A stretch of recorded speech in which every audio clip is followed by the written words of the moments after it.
Aaron Tao. Aaron Tao trains at City Kickboxing. 8 of his pro wins are by KO, 1 submission, 2 decisions. His only loss is to Elijah Smith. Very solid prospect. He is coming off that huge KO win where he slammed the guy because he had the triangle on him. Just boom, slammed him on the ground. Aaron Tao going to look to come forward immediately, look to put the pressure on his opponent from the opening bell. He uses feints and a busy jab to close the distance, slowly walking guys down, setting up his power shots. He will look for a takedown. He'll throw some power shots, then he's going to shoot a takedown.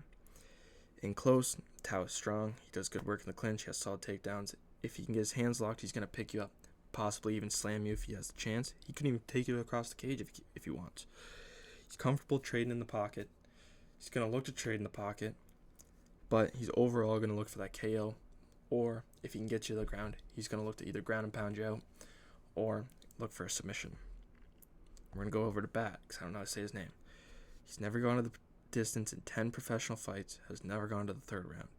Early in the fight, he's patient, technical, totally fine backing up and letting the other guy come to him. He'll give some ground.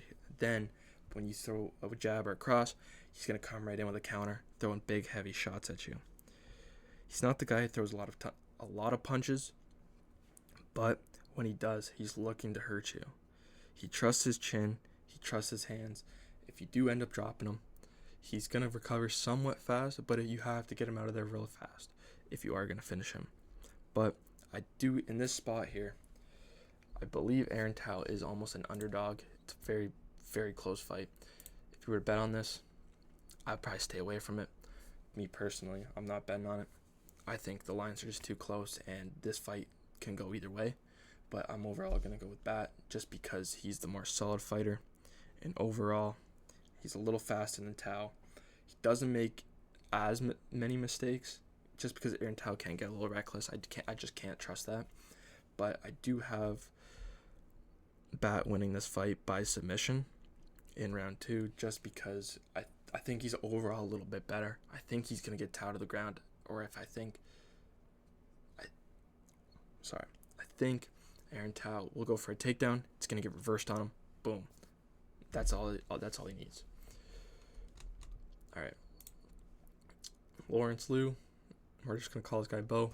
I'm not even going to try to attempt that name. We're going to call him Bo.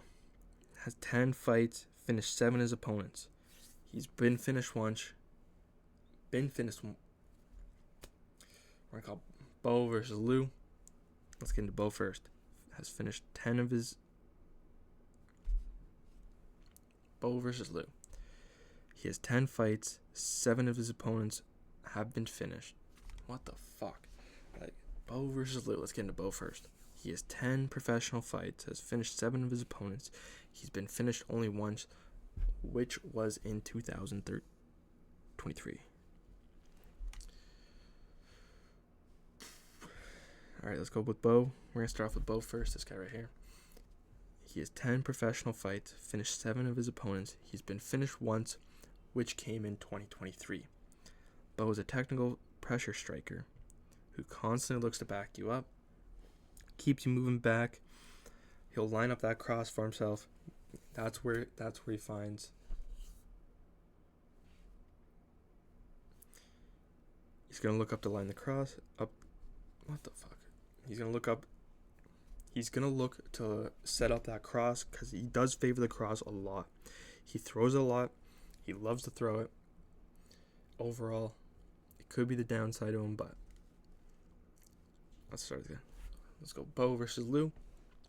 Let's start off with Liu. Trains at a City Kickboxing now, which he just switched over there. In his last fight, he tried to strike a lot more, even though he is a wrestler. He's going to keep coming forward. He has a tight guard, steady pressure, always trying to walk you down. He's patient, even patient, a little too patient at times, but just because he's looking to counter you, which can be a little bit of a downside to him, but he does throw with some good power. His striking's not over there. If his striking's not always there, if his striking's not there, he'll switch gears, go right to the wrestling. He's not that stubborn. He'll change levels. He'll look for the takedown. If he can't get you down right away, he's fine holding you against the fence. He'll point fight you a little bit. He'll point fight you a little bit.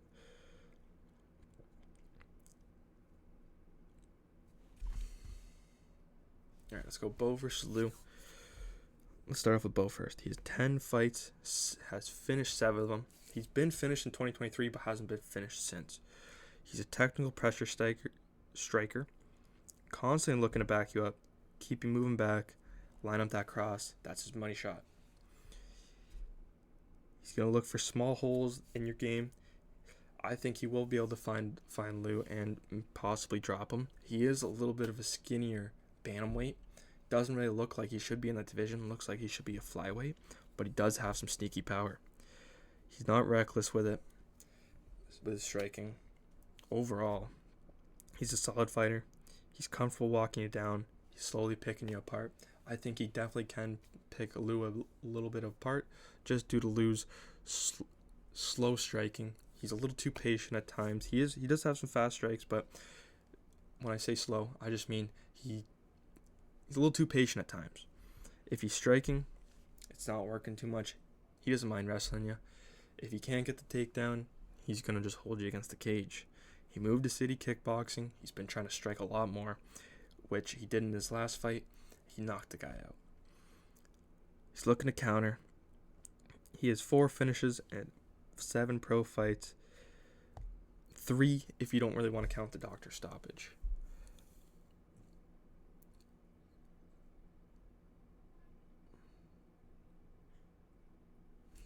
But overall, if you can't get his striking going, he's gonna look for that takedown, and he'll keep probably shooting it. But overall, I'm definitely gonna have to go with Bo here, just because Bo is the kind of the better all-around fighter, just due to his way better striking than Lou. He's not that patient. Lou is very patient with his striking at times, and I think Bo will take advantage of that, pick him apart a little bit, get him frustrated. Lou will go for a takedown, get a little desperate. Then overall, Lou will probably lose by decision, but I also think he might even get KO'd in the second round. It's either KO second round or Bo by decision. But if you're betting on this fight, I don't know if you want to bet on this fight. Feel free. I'm not the boss. If you are betting on this fight, I'd probably take the fight over rounds. If I'm not sure what the over is, but if it's over 1.5, take it. But if not, I probably wouldn't. All right, we got Nakamura versus Sebastian. I think this is a banger fight. Nakamura closes the distance very well. His striking isn't the best, but he does have some solid striking. He doesn't have like perfect combos. They're a little sloppy, but it works for him. He does have some sneaky power in his hands. He likes to pick his strikes real well. He's going to find small openings and just hit you. But he does blitz in at times, which is a little concerning, but it does work for him. He's really tough. He can get rocked multiple times. He got rocked multiple times in his last fight and still came back and won.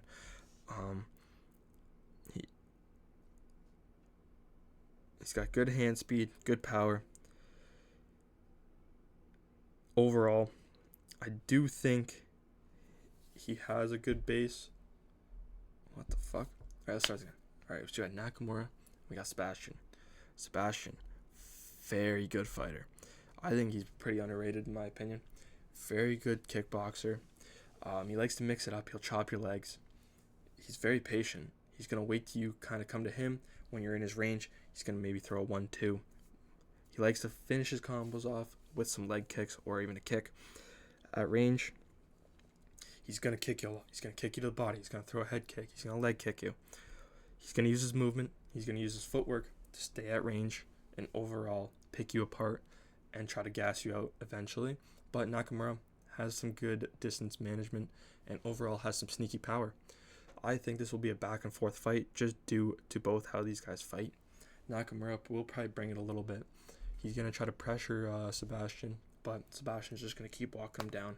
Overall, I think Sebastian will probably get the win here just due to his better striking and better discipline. All right, we got Kim, we got Fan.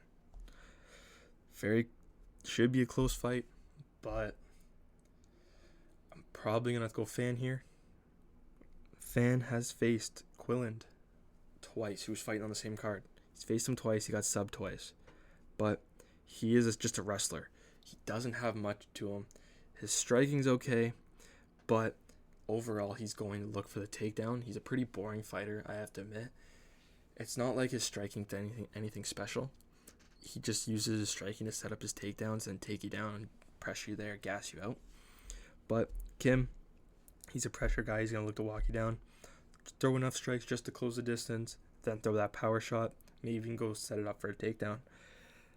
A lot of the time, once he lands, he's going to get you reacting. He's going to immediately change levels. Boom. Shoot that takedown and try to work you on the ground. If the fight hits the ground, that's where he's most comfortable. But I do think Fan will be able to go toe-to-toe with him. Definitely should be a pretty boring fight.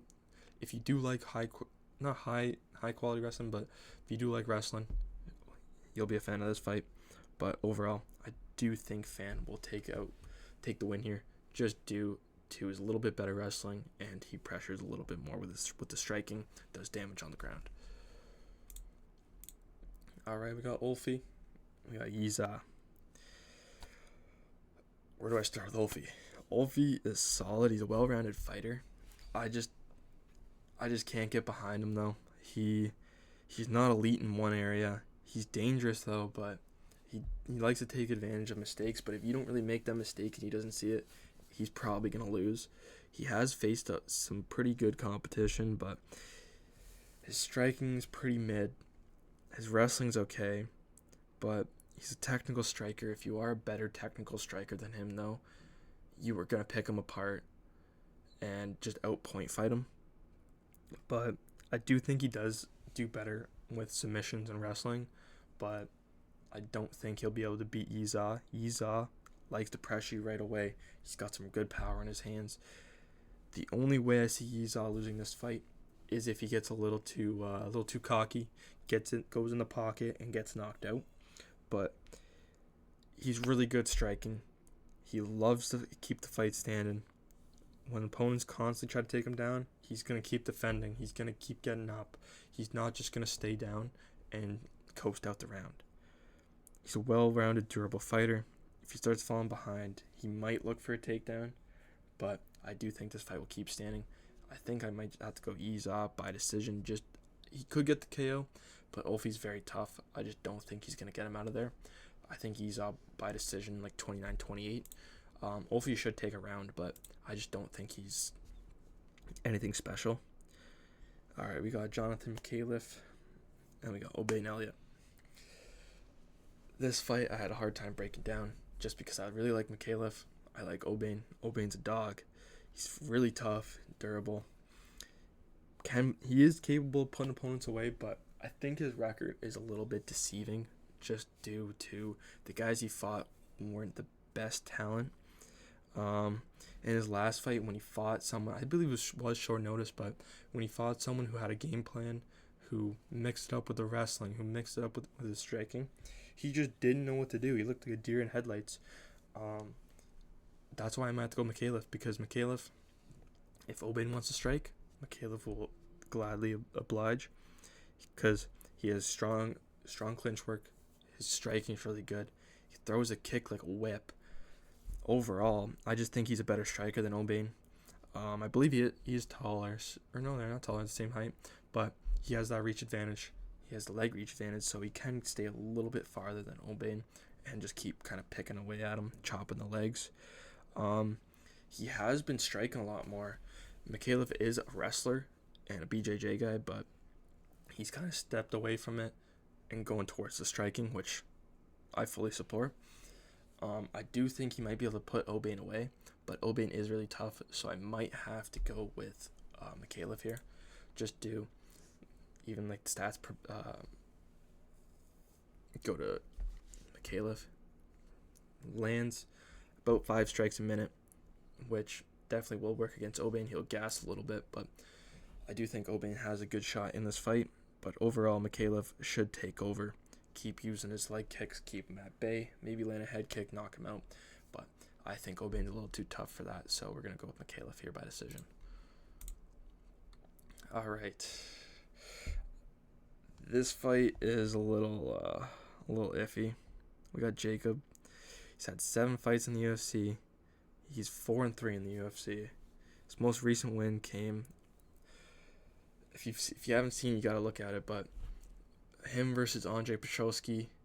Andre Petroski knocked himself out on his hip, and he got the KO win from that, which was, I don't know even what to say about that win, but he's only been finished once by KO, which was by Phil Haas. But he's light on his feet. Generally hard to deal with just because he's light on his feet. He can mix up with the wrestling. He has very good wrestling, and overall his striking is pretty solid. He does have some power in the hands. Torres Finney, on the other hand, this guy low-key sucks. Not even low-key, but high-key sucks. This guy impressed Dana with a finish, and then against Robert Valentine, who is horrible in my opinion, just wrestled him for 15 minutes straight. And even in the third round, when he couldn't get him down again and he was gassed, he just sat there holding him against the cage. Like, there's no world I'd take Torres Finney ever, betting-wise, or even a pick, because he's just so bad in my mind. He can't throw more than 5 strikes without gassing his arms out.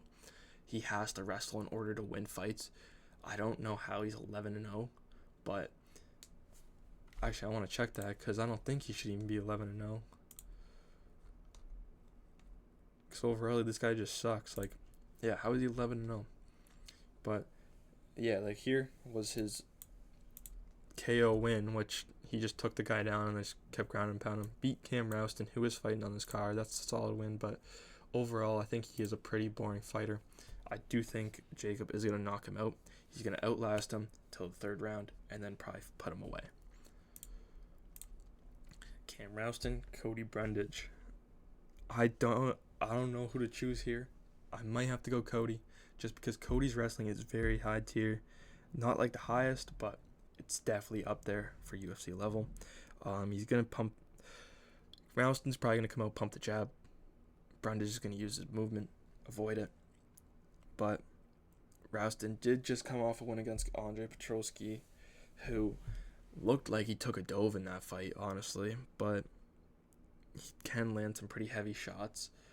I think Cody Brundage could have an easy win here, just because his wrestling's really good. He has a missile in his right hand. He can knock him out. I think Rouston's good, but I just don't think he's that good, just because he has put some kind of good wins together. But I just when I see him go out there, he just doesn't look like a full complete fighter. Overall, his striking's solid, but when I look at it, I just look at him as a fighter, and I just can't confidently pick him usually, unless it's like Andre Petroski, who has a weak chin. But I think I'm gonna have to go Cody Brundage here. He is a big underdog, so I think he's like a plus 200 underdog. So if you're betting on that, yeah, you might as well put some money on Cody Brundage. I think he's a very solid pick here, and I do think he can show his vet status in the UFC over Rouston. Out decision him, but he does tend to gas later in the fight. So if Rouston is gonna win, it'll be a late KO, round 2, maybe 3. But I do like Brundage in this spot. Just because he has way more fights in the UFC. He knows what it takes to verse top contenders, and overall probably just win the fight by decision. You could just wrestle him to a decision, but it's either Rouston late KO, Brundage decision, maybe even a sub. But I do like Brundage in this spot though. So we'll go Brundage. We'll go Brundage submission round 3. Why not?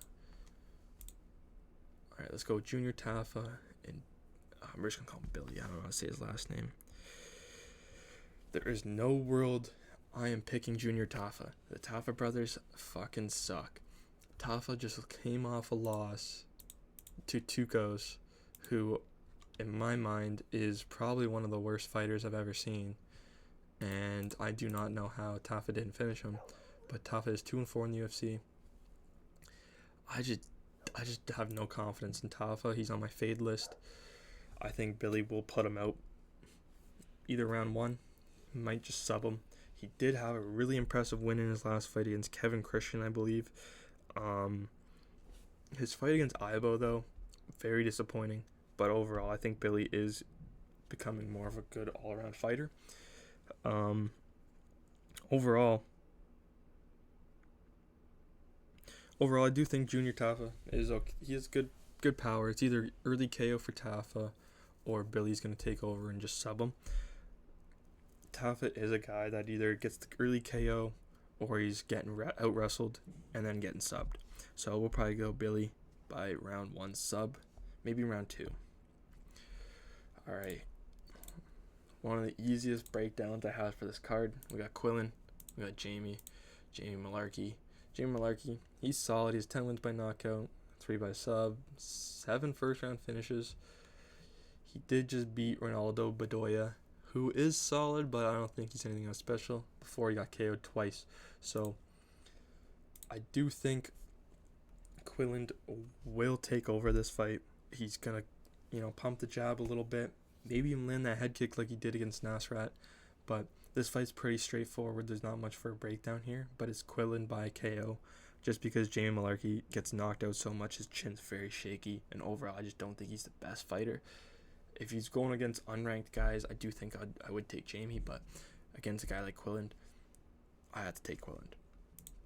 So we got Tuivasa versus Taliesin Teixeira. This fight was pretty easy for me as well. Tuivasa, he either goes out there, puts it on Teixeira, like from the bell, when the bell starts, boom, rushing at him, swinging wildly, maybe get a KO.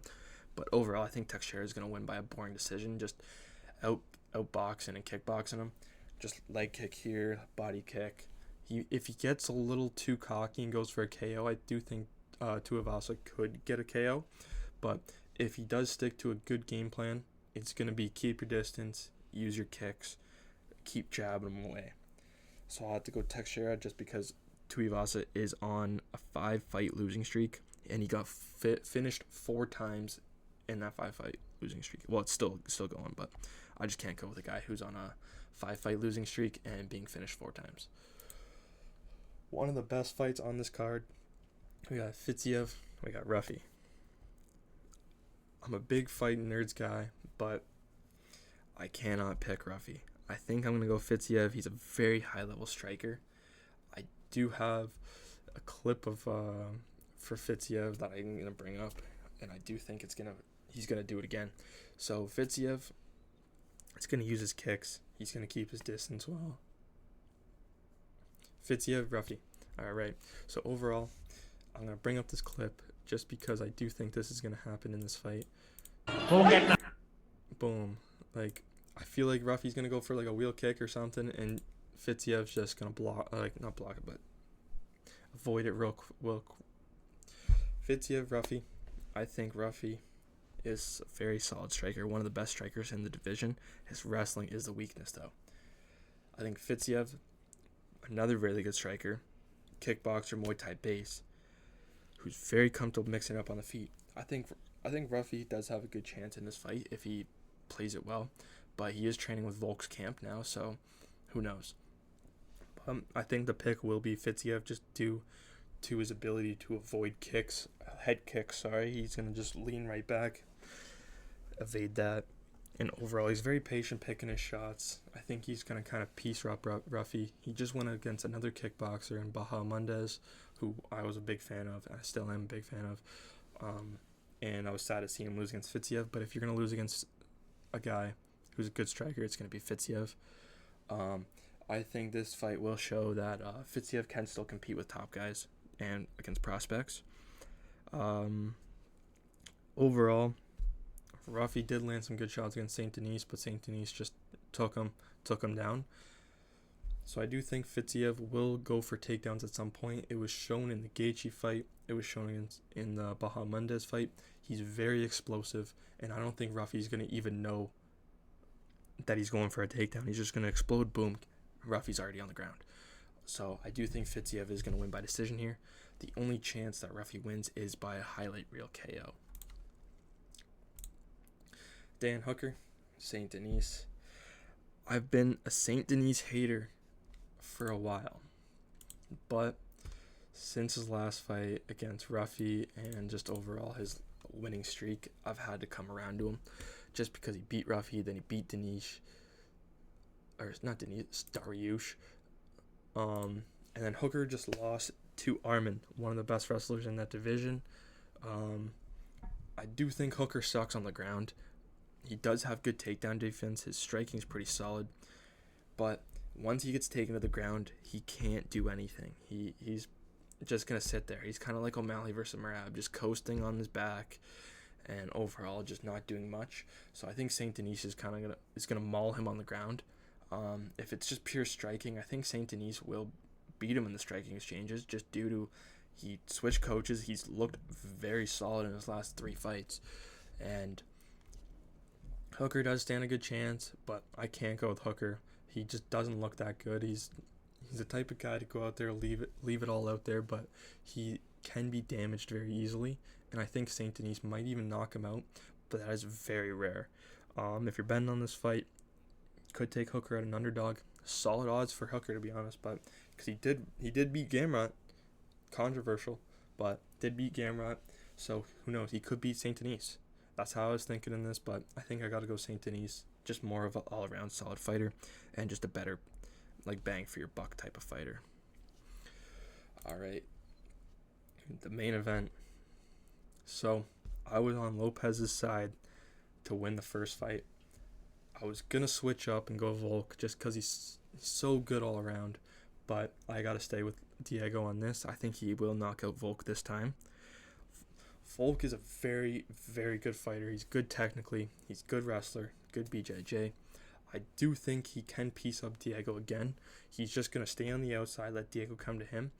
If Diego really needed to improve on his movement and not walking like a zombie, following you like a zombie, I do think Diego has crazy power, and if Diego goes out there, trusts his chin, trusts his hands, and tries to knock out Volk, just go out there, boom, try to hit him with a right, maybe even a left uppercut, just why not? I think he would get a highlight reel knockout on Volk. He hits him with a left, goes for an uppercut. I think that might put Volk out. Volk will win a decision here if Diego doesn't try to knock him out. If Diego's got to knock him out here in order to win against Volk, and Diego's got to know you can't outstrike a guy like Volk. It was shown in the Silva fight. Yes, he did get a KO against Silva, but Silva started piecing him up. If Silva played how like Volk would do, instead of going right at him, keeping his distance, being technical, then Diego would have kept getting pieced up. But he landed that KO. He knew to throw that elbow. He was practicing it in the change rooms. So, but Diego's a solid fighter. But I got to go Diego on this just because I think he will get the KO on Volk this time. Plus, the UFC is pushing for Diego to be champ. There's no other reason for it. Like, if he doesn't win here, I do think within the next year he's going to get another title shot. I think the UFC really wants Diego to be champ. That's why they gave the shot to him over Lerone Murphy. I would prefer Lerone Murphy over Diego, but I think this is a better fight, as in you're going to get more action. It's not going to be very technical. It's going to be a little bit of a brawl. You're going to see some boring rounds, but if Diego goes out there, tries to get the KO, I do think Diego will win this fight. But if he doesn't have a new game plan this time, he's going to just get outboxed by Volk, and overall Volk's just going to take over and still be champ. But I don't know. It's a hard call, but whatever side you're on, you just got to stick with, because you can keep going back and forth between, Volk's so good technically, Diego has the power and the chin, but you just got to go whatever you think. But I'm going with Diego by KO. I think he'll get the KO round 3. I think he's going to find Volk's timing. He's going to catch him when he's in southpaw and just hit him with a right, kind of like he has to do what Elia did. Back Volk against the cage and then go at him there. But overall, whoever you pick, that's your opinion. But these are all my picks. But overall, yeah, you gotta pick a side. stay to that side, because if you don't, you're just going to keep going in between, and it's just a very, very like 50-50 fight. But overall, gotta go Diego. We're going to end it off there.